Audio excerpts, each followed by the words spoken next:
Charlie, bienvenue sur ma chaîne, j'espère que vous allez bien. Pour commencer, bonne année à vous tous. On espère que 2021 sera une année un peu moins pourrie que 2020. Et pour bien commencer cette nouvelle année, je vous propose une recette d'un entremets à la pomme et à la vanille. Il est composé d'un sablé breton, d'une mousse à la vanille et de pommes caramélisées. La pomme et la vanille sont deux ingrédients qui ne sont pas très souvent mis ensemble, mais j'ai réalisé cet entremets et j'approuve complètement. Donc les amis, j'espère que cette recette va vous plaire.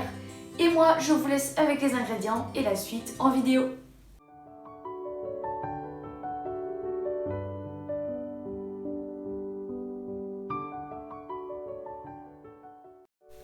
Pour votre sablé breton, vous aurez besoin de 140 g de farine, 100 g de beurre, un demi-sachet de levure chimique, 2 jaunes d'œufs et 70 g de sucre.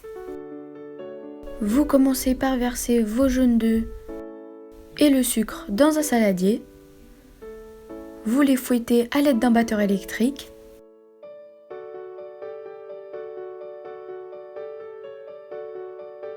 Votre mélange doit blanchir et doubler de volume.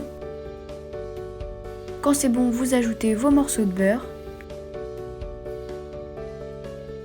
et vous refouettez pour bien les incorporer.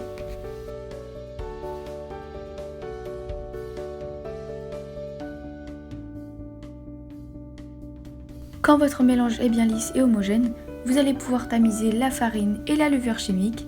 Vous pouvez aussi ajouter éventuellement une pincée de sel.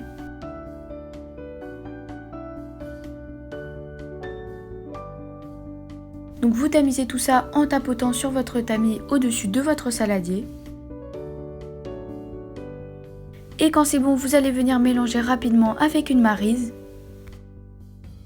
Vous n'avez pas besoin de mélanger longtemps, c'est juste pour l'incorporer un petit peu. Vous prenez ensuite une planche que vous saupoudrez de farine. Vous déposez votre pâte dessus. Et là, vous allez pouvoir commencer à mélanger avec vos mains. Vous rassemblez ensemble toute votre pâte, vous la pétrissez avec vos deux mains. Vous pouvez la malaxer dans tous les sens. Et vous faites ça jusqu'à ce que vous obteniez une boule bien lisse qui ne colle pas aux doigts. N'hésitez pas à ajouter un peu de farine si nécessaire. Et quand votre boule de pâte est formée, vous l'entourez de film alimentaire ou vous la placez dans un sac de congélation. Et vous placez votre sablé environ 1 heure au réfrigérateur.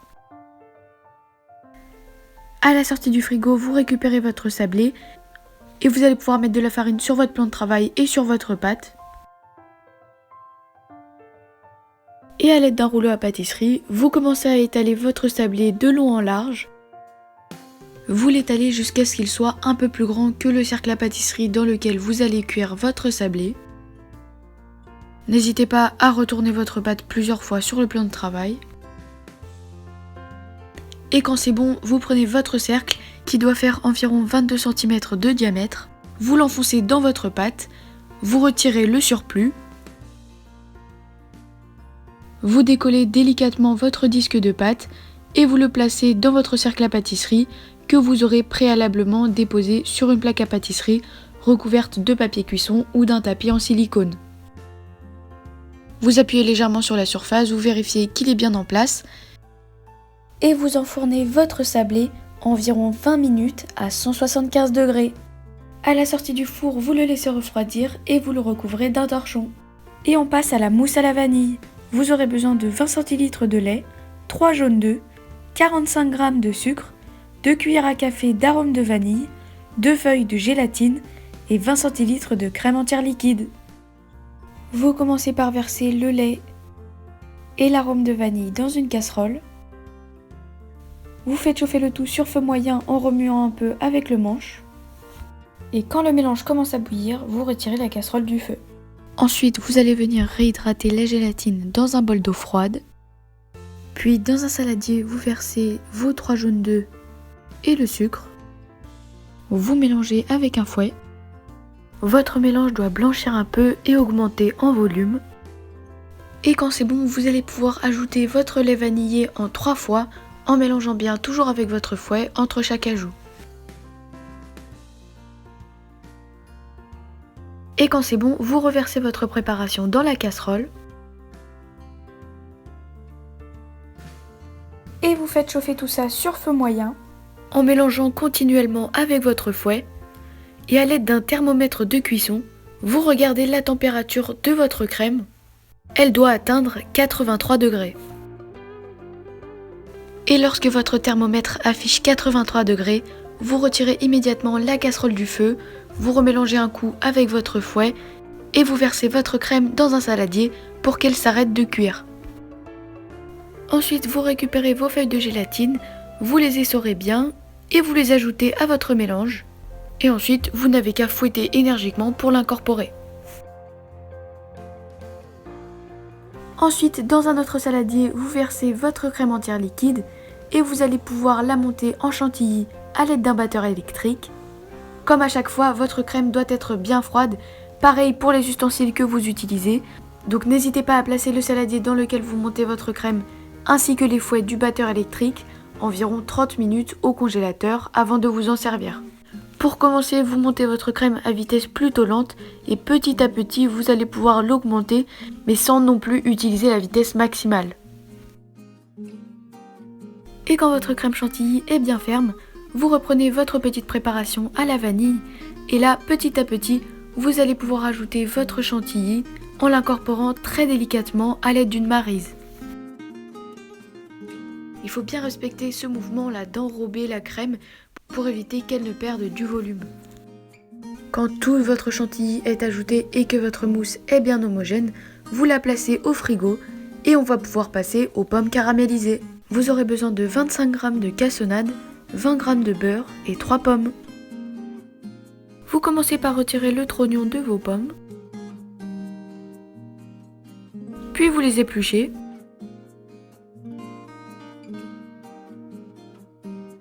Et vous les coupez en morceaux de taille moyenne. N'oubliez pas les amis, vous retrouverez la liste de tous les ingrédients nécessaires pour la recette ainsi que leur quantité dans la barre d'infos de la vidéo. Quand c'est bon, vous placez tous vos morceaux de pommes dans une poêle.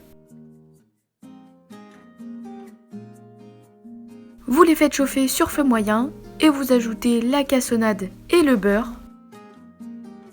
Vous mélangez avec une spatule. Et au bout de 5-10 minutes, quand vos pommes sont fondantes, vous retirez la poêle du feu. Et nous allons pouvoir passer au montage. Donc vous prenez votre plat de présentation, dessus vous placez le cercle à pâtisserie dans lequel vous avez mis votre sablé breton. Sur votre sablé, vous allez pouvoir étaler environ la moitié, je dirais, de votre mousse à la vanille. Vous pouvez vous aider soit d'une maryse, soit d'une spatule coudée. Mettez-en bien sur les bords collés à votre cercle, pour éviter qu'il n'y ait des trous au moment du démoulage.